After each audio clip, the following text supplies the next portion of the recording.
Hello student, myself Vanshu sir, lecturer of accountancy. Dear student, in previous class we discussed about the subsidiary books. Subsidiary books के बारे में हमने discussion किया था, लेकिन हमारे एग्ज़ाम के अंदर भी जो हमारे ऐसे 1 आ रहे हैं उनके अंदर वो चैप्टर नंबर 4 नहीं आएगा, चैप्टर 3 ओनली जनरली आएगा। और कई स्टूडेंट जिन्होंने बहुत लेट ज्वाइनिंग किया था उनको इनका बेसिक नॉलेज भी अभी नहीं मालूम है। बेसिक फंडा बहुत इजी पेपर है, लेकिन फिर भी बेसिक कंसेप्ट जब तक नहीं होगा मालूम तब तक क्वेश्चन को नहीं सॉल्व कर पाएंगे। आइए आज की क्लास में हम उन्हीं पॉइंट्स पे डिस्कस करते हैं, और आज की क्लास बहुत इंपॉर्टेंट है स्टूडेंट, ध्यान से देखिएगा, इन पॉइंट्स पे गौर कीजिएगा, क्योंकि हर पॉइंट के अंदर कोई ना कोई क्वेश्चन का आंसर जरूर आपको मिलेगा।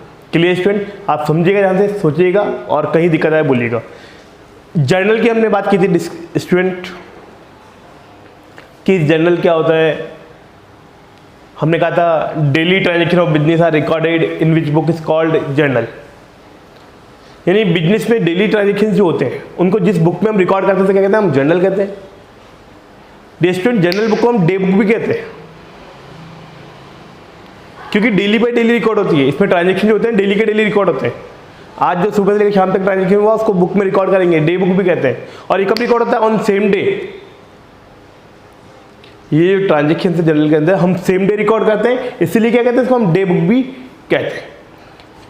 क्लियर स्टूडेंट, तो जर्नल, तो अकाउंटिंग का प्रोसेस क्या है, देखिए सबसे पहले क्या होता है स्टूडेंट, अकाउंटिंग की अगर प्रोसेस की हम बात करें, ध्यान रखिएगा हर पॉइंट बहुत इंपॉर्टेंट है स्टूडेंट। आज की क्लास का जो हर पॉइंट है हम डिस्कस करने वाले हैं पूरा। हम सब कंप्लीट कर चुके थे पहले, लेकिन आज हल्का सा ब्रीफली लेकर के हम उसको कर रहे हैं आज। इसके बाद हम बात करें अगर अकाउंटिंग का प्रोसेस क्या होता है। अगर अकाउंटिंग के प्रोसेस की हम बात करें तो अकाउंटिंग प्रोसेस में सबसे पहले हम देखते हैं कि हमारे इकोनॉमिक इवेंट कौन कौन से हैं। इकोनॉमिक इवेंट कौन कौन से हैं हमारे बिजनेस में, बहुत सारे ट्रांजेक्शन होते हैं, उसमें से हम सबसे पहले आइडेंटिफाई करते हैं कि इकोनॉमिक इवेंट कौन कौन से हैं, कि ऐसे कौन से ट्रांजेक्शन जो जिसमें मनी का लेन देन हुआ है, ट्रांजेक्शन हुआ है, उन्हीं को हम बुक्स में रिकॉर्ड करते हैं। तो सबसे पहले हमारा जो मेन ऑब्जेक्ट होता है वो कलेक्ट करना, डाटा कलेक्ट करना कि कौन कौन से इकोनॉमिक इवेंट है। उसके बाद हमारा जब हमने उसको सर्च कर लिया तो उसके बाद हम कर लेते हैं उसकी जर्नल, उसका करते हैं उसके हम लेजर, फिर उसके बाद नेक्स्ट प्रोसेस हम निकलते हैं। तो सबसे पहले हम क्या करते हैं, इकोनॉमिक इवेंट को क्या करते हैं, सर्च करते हैं, और उसको क्या करते हैं, हम जर्नल बुक में रिकॉर्ड करते हैं। कब करते हैं, सेम डे करते हैं, और इसीलिए इसको क्या कहते हैं, हम डे बुक भी कहते हैं। क्लियर स्टूडेंट, अकाउंटिंग इज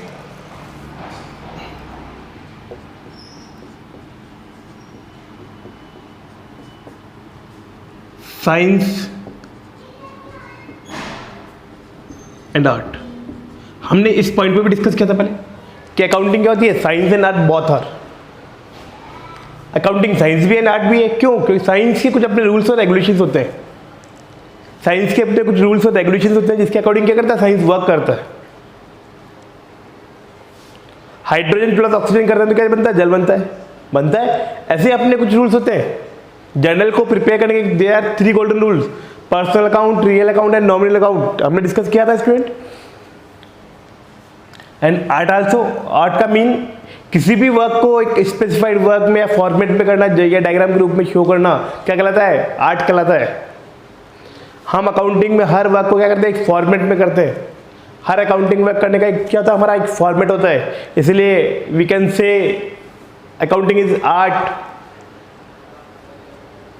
तो अकाउंटिंग जो है साइंस भी है और अकाउंटिंग क्या है, आर्ट भी है। So we can say accounting is science and art. Clear student, ठीक है। डियर स्टूडेंट, हमने ट्रांजेक्शन्स की बात की थी। हम जर्नल प्रिपेयर करते हैं, जर्नल में एंट्री होती है गुड्स परचेज फ्रॉम राम, तो एंट्री क्या होती है,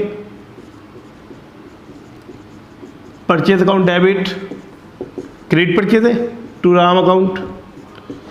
डियर स्टूडेंट, यहाँ पे 2 साइड इफेक्ट हो रहे हैं हमारे, यहाँ 2 साइड्स हमारे इफेक्ट हो रहे हैं। हमेशा जर्नल के कोई भी ट्रांजेक्शन होगा उसमें 2 साइड्स इफेक्ट होगी।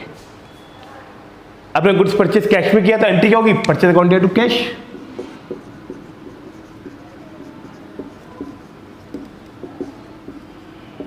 कभी भी कोई ट्रांजेक्शन होगा उसमें हमेशा कितने साइड इफेक्ट होंगे, 2 साइड्स इफेक्ट होंगे। Clear student, science and arts हमने पढ़ा कितने साइड ट्रांजेक्शन अफेक्ट होंगे, 2 साइड होंगे। इसके अलावा हमने एक पॉइंट डिस्कशन किया था स्टूडेंट वहाँ पे कि सेल्स रिटर्न और परचेज रिटर्न, हमने सेल्स रिटर्न और परचेज रिटर्न के बारे में डिस्कस किया था।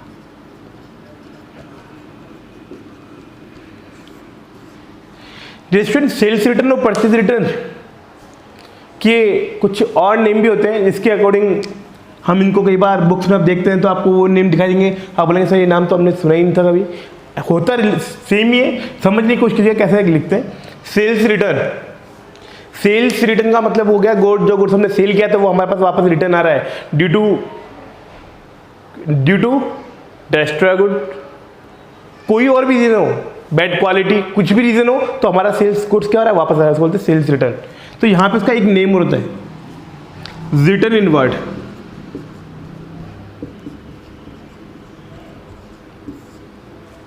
यानी रिटर्न हो रहा है गुड्स कहां पे, इनवर्ड की तरफ। यार इनवर्ड कब आया गुड्स, जब हमने सेल किया होगा। ऐसे अगर परचेज रिटर्न होता है तो परचेज रिटर्न भी क्या होता है, जो गुड्स हमने परचेज किया था वो हम वापस रिटर्न करते हैं ड्यू टू बैड क्वालिटी। जब गुड्स रिटर्न होगा तो उसको बोलते हैं रिटर्न आउटवर्ड।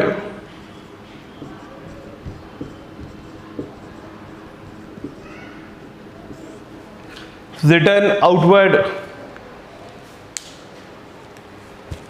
Clear student. तो रिटर्न आउटवर्ड का मतलब कि हम रिटर्न कर रहे हैं, क्या रिटर्न कर रहे हैं, गुड्स को क्या की तरफ, इनवर्ड नहीं, आउटवर्ड हो रहा है। इसका मतलब जो गुड्स हमने परचेज किया था वो आउट जा रहा है बाहर, क्यों, क्योंकि गुड्स की क्वालिटी अच्छी नहीं थी। तो ये कुछ नेम है स्टूडेंट। तो हो सकता है सेल्स रिटर्न की जगह रिटर्न इनवर्ड लिखा हो या परचेज रिटर्न की जगह रिटर्न आउटवर्ड लिखा हो, तो मीन एक ही है स्टूडेंट। Clear student. आइए अब और टॉपिक पे डिस्कशन करते हैं हम। आइए एक टॉपिक पे बात करते हैं हम, एसेट्स। बार बार हम एसेट्स की बात करते हैं, सिर्फ मशीनरी है, फर्नीचर है, ये सब हमारी एसेट्स है। आइए स्टूडेंट एक बार हम बात करते हैं एसेट्स।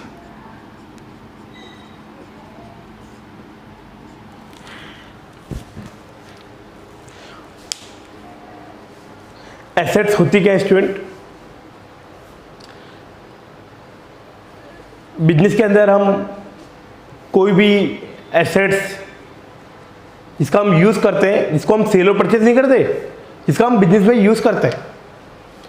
जैसे मान लीजिए हम कोचिंग इंस्टीट्यूट की बात करें तो टेबल चेयर्स वगैरह जो होती है क्या सेल करते हैं क्या हम उसको, नहीं, वो यूज करते हैं उसको, वो हमारी एसेट्स है।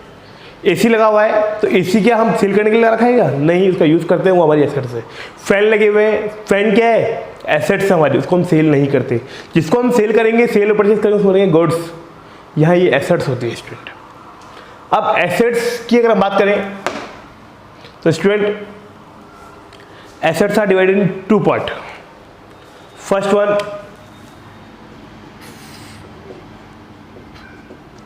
Fixed asset and second one current asset।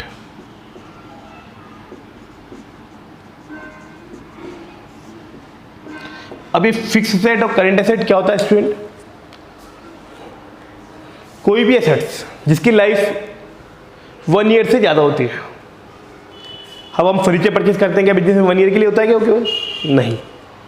हम फैन परचेज करते हैं क्या 1 ईयर के लिए होता है क्या, नहीं, वो होती है फिक्स एसेट। फर्नीचर है, बिल्डिंग है, लैंड है, मशीनरी है, ये सब फिक्स एसेट है जो लॉन्ग टर्म के लिए होता है। आज हम कोई भी चीज़ परचेज करते हैं तो काय के लिए होता है, लॉन्ग टर्म के लिए। एक होती है करंट एसेट, जो एसेट्स तो है लेकिन विद इन 1 ईयर यानी लेस देन 1 ईयर उसको हम कैश में कन्वर्ट कर देते हैं। आज बिल्डिंग हमने परचेज की, क्या बिल्डिंग है 1 ईयर के लिए होती है कि वापस परचेज करके सेल कर देंगे, ऐसा नहीं होता। लेकिन कुछ एसेट्स ऐसी होती है जिसको हम विद इन 1 ईयर कैश में कन्वर्ट कर लेते हैं, उसे कहते हैं करंट एसेट। जिसको हम कैश में कन्वर्ट करते हैं आफ्टर 1 ईयर तो उसे कहेंगे हम फिक्स एसेट। जिसको विद इन ईयर हम कैश में कन्वर्ट कर लेंगे, लिक्विडेट कर देंगे, तो उस केस में बोलते हैं अपन उसको करंट एसेट।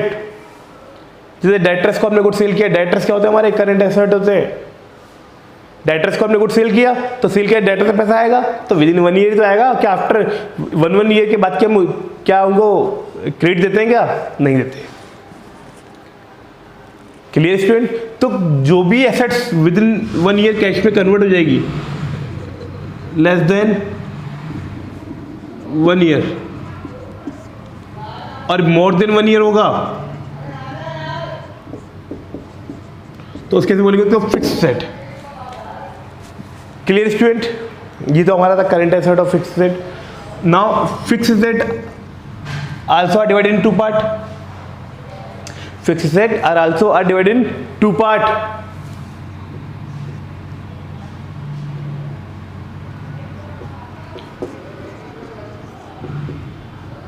Tangible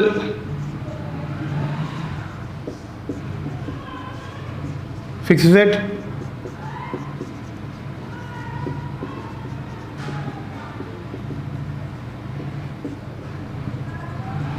और ये होता है intangible fixed asset. Tangible fixed asset और intangible fixed asset. Tangible fixed asset क्या होती है स्टूडेंट और इंटेंजिबल क्या होती है? टेंजिबल का मतलब जिसको हम देख सकते हैं, जिसको हम टच कर सकते हैं, जिसको हम सीन कर सकते हैं, जिसको हम फील कर सकते हैं, वो होती है हमारी टेंजिबल एसेट्स।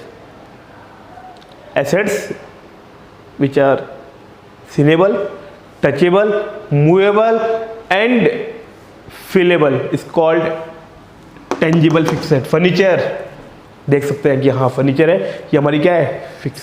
कौन सी फिक्स सेट है? टेंजिबल फिक्स सेट है। Machinery, building, that is called tangible fixed set. एक होती है इंटेंजिबल फिक्स सेट, यानी फिक्स सेट तो है लेकिन ऐसे एसेट्स जिसको ना तो हम टच कर सकते हैं, ना तो हम टच कर सकते हैं, ना उसको हम सीन कर सकते हैं, only we can feel it, उसको हम केवल फील कर सकते हैं। ना तो उसको हम टच कर सकते हैं, ना उसको हम सीन कर सकते हैं, केवल फील कर सकते हैं, उसे कहते हैं हम इंटेंजिबल फिक्स सेट। इनके एग्जांपल इसका होता है land, building, furniture, machinery, motor car, XYZ, बहुत सारी चीजें। Clear student? इंटेंजिबल की बात करते हैं। इंटेंजिबल फिक्स सेट यानी ऐसे एसेट्स, ऐसे फिक्स सेट जिसको हम ना तो सीन कर सकते हैं और ना हम टच कर सकते हैं, उसको हम केवल फील कर सकते हैं। Goodwill, patent, copyright, trademark. आप लोगों को धीरे धीरे समझ में आ जाएगा। आप ये मत सोचिएगा सोचिए क्या है, कुछ समझ नहीं आ रहा, अपने आप समझ आएगा स्टेप बाय स्टेप। आज ये क्लास में आपको समझा दिया मैंने कि ठीक है, क्योंकि एग्जाम के लिए थोड़ा सा इंपॉर्टेंट है इसलिए आज थोड़ा इस पर फोकस किया जा रहा है। चैप्टर जब 1 स्टार्ट करेंगे तो उसमें आपको थोड़ा ब्रीफली समझा देंगे। इंटेंजिबल फिक्स सेट, ये लैंड बिल्डिंग समझ में आ गया होगा। इंटेंजिबल जिसको हम देख नहीं सकते, गुडविल। मार्केट में मेरी गुडविल है, कितनी गुडविल है सर? कहाँ पर है गुडविल आपकी? कहाँ रखी है? हम सीन कर सकते हैं? नहीं। वो तो मार्केट में आप हमारा नाम सुनेंगे तो पता लगेगा किसी की मार्केट में गुडविल है या नहीं। समझ आया स्टूडेंट? आज स्कूल की हम बात करें, रावत स्कूल आसपास के एरिया में एक बेस्ट स्कूल में रावत स्कूल आता है। इसका मतलब क्या है? मार्केट में इसकी क्या है? गुडविल है। Clear student? तो ये क्या है? अपने में गुडविल होता है, तो इसको न तो हम गुडविल को सीन कर पा रहे हैं, न उसको टच कर पा रहे, केवल फील कर रहे हैं उसको। पेटेंट, रावत स्कूल वालों ने अपने नाम का पेटेंट करा लिया कि हमारे नाम के इस नाम से, रावत पब्लिक के नाम से और कोई स्कूल नहीं ओपन कर सकता। तो ये क्या है? इसने का पेटेंट करा लिया। अब दिख तो रहा नहीं हमने पेटेंट करा लिया, लेकिन वो ऐसी एसेट्स है जिसको हम ना तो टच कर सकते हैं, ना हम सीन कर सकते हैं। ऐसे कॉपीराइट होता है, ऐसे ट्रेडमार्क होता है। हम जब कोई खाने पीने का आइटम खरीदते हैं तो उस पर ट्रेडमार्क, एग मार्क वगैरह लगे होते हैं, वही ट्रेडमार्क और है। Clear student? जब आएंगे नेक्स्ट क्लास में हम और आगे बात करेंगे। Clear student? हमने आइए हम 1-2 पॉइंट पे और हम बात करते हैं। ठीक है, एक होता है सेल्स। सेल्स जो वर्ड है स्टूडेंट, सेल्स जो वर्ड है, इस सेल्स वर्ड को हम और क्या नाम क्या कह सकते हैं? सेल 2 होती है, एक कैश सेल होती है, क्रेडिट सेल होती है। बहुत sale, cash and credit sale. Daily by daily हम करते हैं इसको, हम कहते हैं सेल्स। लेकिन एक पीरियड के लिए 1 अप्रैल से 31 मार्च तक हमने कितना सेल किया, तो उसके इसमें हमारा उसको सेल नहीं कहते हैं, उसको कहते हैं टर्नओवर। क्या कहते हैं उसको हम? टर्नओवर। आपने सुना होगा कई बार, हम बिजनेस में ये कहते हैं कि हमारा टर्नओवर इतना है, हमारा टर्नओवर 2 करोड़ का है, हमारा टर्नओवर 5 करोड़ का है। अरे टर्नओवर क्या हुआ? इसका मतलब हमने कैश सेल और क्रेडिट सेल मिला के टोटल सेल जो है वो कितनी है हमारी? 10 करोड़ है, 20 करोड़ है, जितना भी है वो है टर्नओवर। तो सेल को हम टर्नओवर भी कहते हैं। जब सेल डे बाई डे होती है उसको हम सेल कहते हैं, और जब एक पीरियड के लिए होती है तो उस पीरियड के केस में उस कैश सेल और क्रेडिट सेल का जो टोटल होता है वो क्या कहलाता है हमारे लिए? एक टर्नओवर कहलाता है। क्या कहलाता है स्टूडेंट? टर्नओवर कहलाता है। Clear student? ये सारे टॉपिक जो इंपॉर्टेंट थे, और हमने जर्नल के बाद हमने डिस्कस किया था golden rule of journal. Golden rules of journal, journal के 3 golden rules student: personal account, real account and nominal account. Personal account केवल पर्सन से रिलेटेड होता है। गुड्स परचेज किया राम, श्याम, मोहन, सोहन, जिसमें डेटर एंड क्रेडिटर भी आते हैं, क्योंकि डेटर्स को माल बेचते हैं। डेटर कौन होते हैं? राम को हमने गुड्स सेल किया तो राम क्या है हमारे लिए? डेटर्स है। हमने गुड्स परचेज किया मोहन से तो मोहन क्या है हमारे लिए? क्रेडिटर है। तो इस केस में डेटर एंड क्रेडिटर कौन से होंगे? पर्सनल अकाउंट होंगे। Clear student? सेकेंडली हम बात करें अगर रियल अकाउंट, रियल अकाउंट क्या कहता है हमारा? What comes in is debit and what goes out is credit. Business में जो भी आएगा उसको डेबिट करेंगे, जो जाएगा उसको क्रेडिट करेंगे। हमने डिस्कस किया था स्टूडेंट। तो what comes in is debit and what goes out is credit. तो what comes in is debit, business में फर्नीचर आएगा डेबिट करेंगे, कैश जाएगा तो क्रेडिट करेंगे। तो स्टूडेंट कहने का ऑब्जेक्ट क्या है? जो फर्नीचर है, बिल्डिंग है, प्लांट है, मशीनरी है, ये सब चीज़ें क्या है हमारी? रियल अकाउंट है। अगर आपसे तो पूछे पर्सनल अकाउंट की एग्जांपल, तो डेटर, क्रेडिटर, कोई नेम हो कोई भी। अगर बात करें कैश क्या होता है? कैश, मशीन, फर्नीचर, ये सब रियल अकाउंट होते हैं। नॉमिनल अकाउंट का क्या पहचान होती है? नॉमिनल अकाउंट में किस तरह के आइटम आते हैं? नॉमिनल अकाउंट में all the expenses and losses are debit. Rules क्या कहता है हमारा? All the expenses and losses are debit and all the profit and gains are credit. Business में जो भी लॉस होगा, प्रॉफिट होगा, सब क्या, जो भी लॉस होगा, एक्सपेंसेस होगा, वो क्या होगा? डेबिट होगा। और कोई भी प्रॉफिट या गेन होगा, क्या होगा? क्रेडिट होगा। Clear student? तो उस केस में हमारा रूल क्या कहता है? All the expenses and losses are debit and all the profit and gains are credit. कोई भी एक्सपेंसेस आपको नाम दे रखा है, सैलरी, सेल, ये दे रखा है आपको, सब आइटम दे रखे हैं। उनमें आपको कहते हैं बताइए नॉमिनल आइटम, नॉमिनल अकाउंट में कौन सा आइटम आएगा? तो हमें देखना है कौन सा एक्सपेंसेस है, कौन सी इनकम है। उनमें जो भी एक अच्छा ऑप्शन होगा वो हमको चूज करना है कि हाँ कि एक्सपेंसेस दे रखा है, इसका मतलब एक्सपेंसेस क्या है? ये नॉमिनल अकाउंट में आएगा। क्वेश्चन में गिवन है आपको कि बताइए कौन सा आइटम है जो रियल अकाउंट में आएगा। अब रियल अकाउंट में दे रखा है रेंट दे रखा है आपको, कमीशन दे रखा है आपको, मिसलेनियस एक्सपेंस दे रखा है आपको, और डेटर दे रखा है। तो रियल अकाउंट, सॉरी डेटर नहीं, कोई फर्नीचर दे रखा है। तो अब रियल अकाउंट में क्या आएगा? रेंट, सैलरी, कमीशन, सब क्या है? ये तो एक्सपेंसेस और इनकम है, ये तो नॉमिनल अकाउंट में आएंगे। तो लेकिन मशीनरी जो है वो हमारी एसेट्स होती है, और वो कहाँ आती है? रियल अकाउंट में आती है। तो आपको ऐसे क्वेश्चंस की भी प्रैक्टिस करनी है। Clear student? ये आज हमारी जो क्लास थी, केवल आज आपको ये इंट्रोडक्ट कराना था, क्योंकि कई बच्चे जो लेट आए थे वो पेपर में क्या करेंगे क्या नहीं करेंगे, क्योंकि हम डे बाय डे आगे निकलते जाएंगे तो बैक का रह जाएगा। तो ये हमारी जिन्होंने इन क्वेश्चन पर फोकस करेंगे, जो आज हमने लिया है इस क्लास में, तो उन पर अगर फोकस करेंगे तो approx 5 to 6 questions minimum to minimum, मतलब आपस में इजी वे में आप उसको क्या कर देंगे? कंप्लीट कर देंगे। Clear student? ये चीज़ें आज हमने स्पेशली इसलिए ही की है क्योंकि अभी डे बाय डे हम देख रहे हैं कि सर ये हमने नहीं पढ़ा, सर हम कैसे करेंगे इसको, क्या करेंगे, क्योंकि इन्होंने लेट ज्वाइनिंग थी। जब लेट ज्वाइनिंग थी तो उन्होंने पूरा कंसेप्ट नहीं पढ़ा है। आपको ये तो क्लास लेनी है, इसके अलावा जो क्लासेस नहीं ले पाए आप लोग उनको भी लीजिएगा, किसी स्टूडेंट का सपोर्ट लीजिएगा, नहीं तो मुझे कॉल करके आप कहिएगा, आप हमको लिंक सेंड कर रहे हैं। Clear student? आज की क्लास को हम यहीं समाप्त करते हैं। नेक्स्ट क्लास में हम सब्सिडियरी बुक को कंटिन्यू करेंगे और cash book, simple cash book, 2 column cash book, 3 column cash book और पेटी कैश बुक के बारे में हम डिस्कशन करेंगे। Clear student? जय हिंद, जय भारत।